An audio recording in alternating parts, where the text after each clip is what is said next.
Good afternoon, my dear colleagues and professors. I'm sorry for the delay. I will speak on the vitrectomy, fluidics, pumps, and cutters.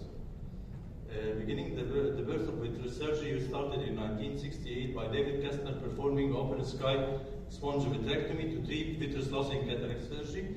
This is followed 1970 Mackler-Aver with single port pars plana vitrectomy 17 gauge. 1972 the 3-port vitrectomy birth 20 gauge. 1987 the wide field biome system was invented by Spitznaz. 1988 Stanley Cheng used perfluorocarbon liquids to treat vitreous and retinal problems. 1996 the first self-sealing sutureless sclerotomy was invented by Shen Itan. The new century had an evolution of vitreous surgery. In 2000 we started with triamcinolone assisted vitrectomy by Payman and Conway, and the Mata and Codonosono separately used ICG to stain the ILM. 2002, the first birth of the trocar vitrectomy, microincisional vitrectomy surgery. It started by the 25 gauge vitrectomy by Eugene Duane and Fuji. 2004, we retracted back to the 23 gauge 3-port trocar system. 2010, the 27 gauge vitrectomy by Oshima. And 2014, Eckert first performed the 3D hands-up vitrectomy.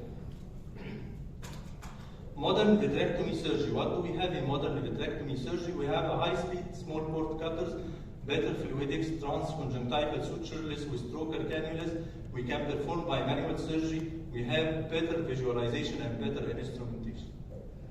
The components of the modern vitrectomy machine. The modern vitrectomy machine contains a dual illumination for bimanual surgery, high-frequency diathermy module, vitrectomy module, air pump module for the fluid air exchange, active extrusion module, viscous fluid injection and extraction module, and phaco-fragmentation module, plus or minus endolaser. We are using the American wire gauge system. The American wire gauge system, the higher the gauge, the smaller the size of the system you are using. The 20 gauge is 0.9 millimeter with the yellow color, the orange color for the 23 gauge 0.7 millimeter, the 25 gauge, the blue color with 0.5 millimeter in diameter, and the 27 gauge, the purple color of 0.4 millimeter in diameter. Is a smaller gauge better? The smaller gauge, when we are talking about larger and smaller gauge, now we are talking about 23 and 25 and 27 gauge. The 23 gauge vitrectomy has a stiffer instruments, longer instruments suitable for high myopes, faster silicone oil removal and extraction, and you can use it for lens fragmentation. But the 25 and 27 gauge have the advantage of better self-sealing, sclerotomy, sutureless in most of the cases, less retinal traction and injury. You can approach the retina very close without having safer membrane removal and greater IOP control. What we are talking about first, the duty cycle control. What's duty cycle? It's the amount of time, the duration the port is open compare over the total duration of port cycle. As we see in this video, we have 3 cutters. They are not opening for the same time. The one on the left is opening half the time, the one in the middle is opening less than 50% of the time, and the one on the right is opening more than 50% of the time. Why do we need high-speed small port cutting? Because it induces less traction. It doesn't increase the speed of the surgery. On the contrary, it increases the time of the surgery, but it decreases the length of the traction. And the sphere of influence or length of the traction depends on the aspiration flow rate and the internal human surface area and the cut rate. It stops the pulsatile movement of the retina with safe retinal surgery. It increases the flow rate by decreasing the bites of the vitreous and decreasing the viscosity of the vitreous. The first generation cutters were electric driven cutters. They were heavy, inducing fatigue and tremors. They have sinusoidal pattern. You cannot reach a high cut rate with these cutters. There is no control of the duty cycle.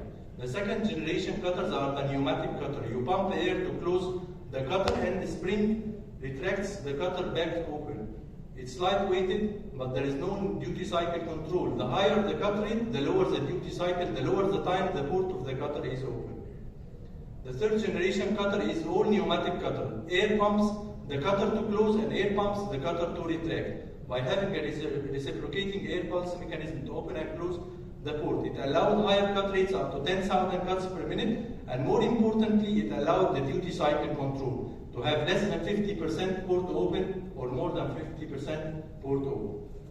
The fourth generation cutter are all open biased port. You have 90% of the time that the cutter is open. It uses an inner tube, the inner tube with internal, with side opening and end opening, so that it cuts while going back and forth through the cutter. We have the two-dimensional cutter by Dork, the Hyperfit dual cutter by Alcon, and the biplane bush and lump cutter. It allows cut rate up to 20,000 cuts per minute, with 90% of the time the cutter is open. Newer cutters is still under investigation and trial. The ultrasound. The ultrasound is used in phaco, but not in vitrectomy so much. They invented the Vitesse cutter by Bush and Lump 23 gauge with 27 kilohertz hypersonic cutter. The needle in the middle is the phaco needle we are using in the phaco, and the outer is the tube, the outer metal tube for suction. It liquefies rather than cuts the vitreous. The port is open 100% of the cycle. It has a virtual cut rate of 1.7 million cuts per minute, with a smaller port compared to the conventional guillotine cutter. What else we have in the cutter development? We have the beveling of the cutter. The 10K Ultra Bevel cutter by Alcon, having the bevel so that we can get closer to the retina with safer membrane removal. Talking about the fluidic circuit. For the fluidics of the vitrectomy machine, we must control the infusion and the outflow. The control the infusion started by replacing the gravity infusion in the phaco machine with vented gas infusion, allowing rapid momentary change in the intraocular pressure. Also, we have a sensor for the pressure inside the eye. In the cassette, this sensor maintains the intraocular pressure within the eye plus or minus 2 millimeters of mercury. The dual chamber guards against emptying the bottle while working in vitrectomy.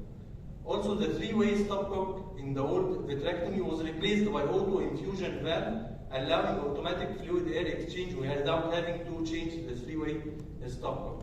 The outflow depends on the pumps. We have two types of pumps, the Venturi and the peristaltic pump. To understand the difference between the Venturi and the peristaltic pump, the Venturi is vacuum-based pump. You will preset the vacuum of the machine, but the flow rate changes according to the viscosity. So if you have a bottle 1 liter of water and bottle 1 liter of oil, the Venturi pump will take 10 minutes emptying the water bottle, but it will take double the time, having less flow rate to empty the oil bottle.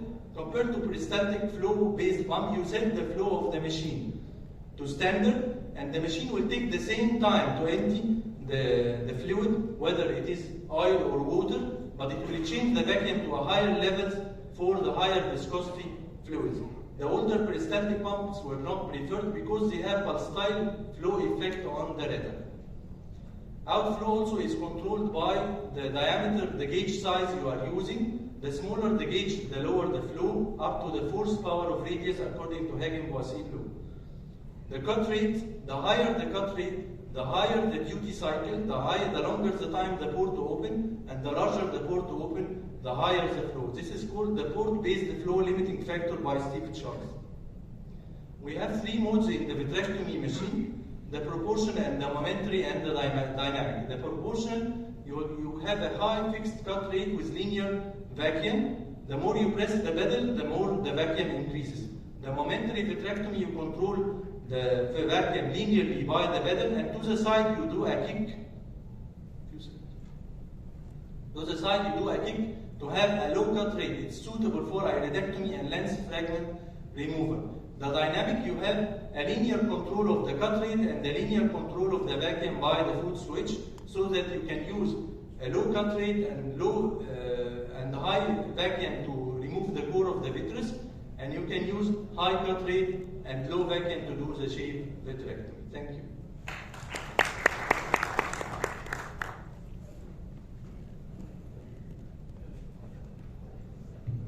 Thank you.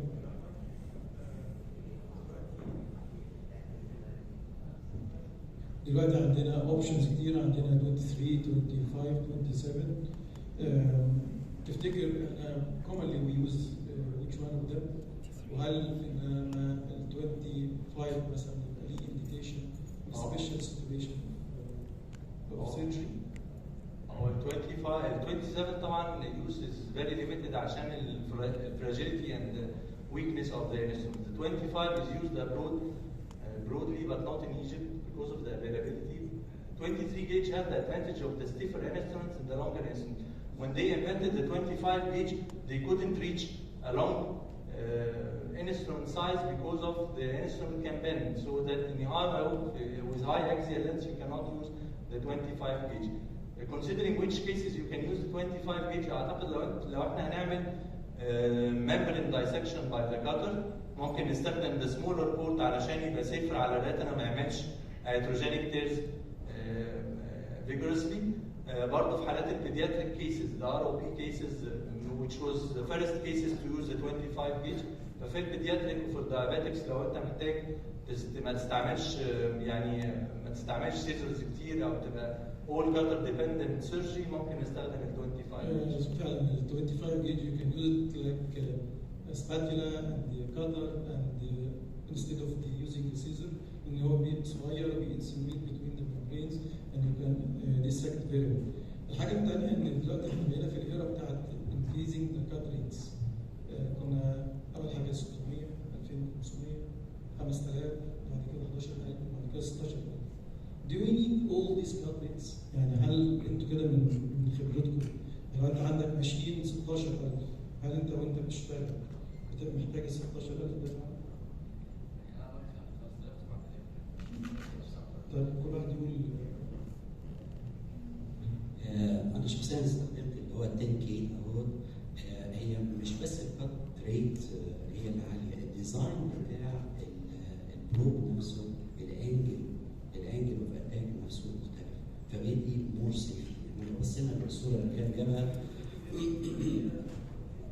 يعني هو فلات الكات ريت طبعا بيهد وبيدي مور سيفتي، بس هو ان ذيس واي يعني كتير قوي مثلا في الدايابيتك فيري سكيميك ريتنا والواحد مش واخد باله احيانا مجرد التاتش الكونفكس تيب اوف ذا بروب ده هو بيعمل حاجه زي هول او بامب كده اندنتيشن. انما يعني الحقيقه الواحد بيمشي لما يبقى فلات وبارلل للسيرفيس بيمشي. لو تجيب احمد الصوره اللي هي بتاعت ال 10K بمشي على السيرفيس بتاع الريتنا وبشيل الممبرين وبيدي مور كونفينينت كات ريت. يعني سو هابي وذ ذا 10K بصراحه.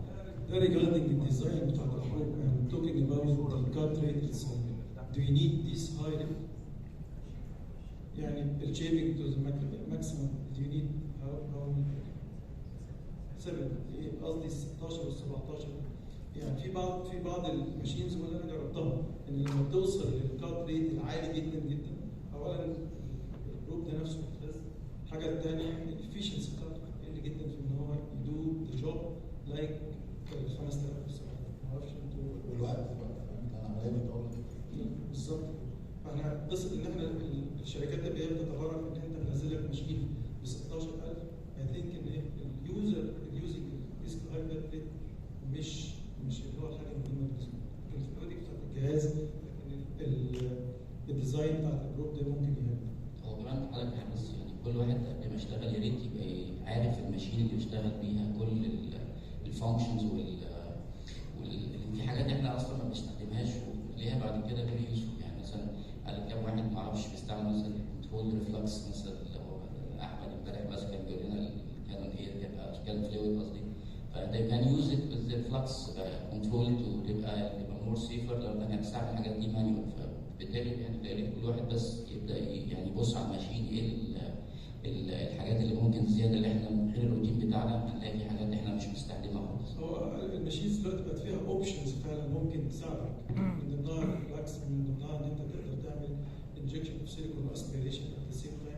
يعني دي من ضمن الحاجات اللي انت ممكن تبقى تستخدمها.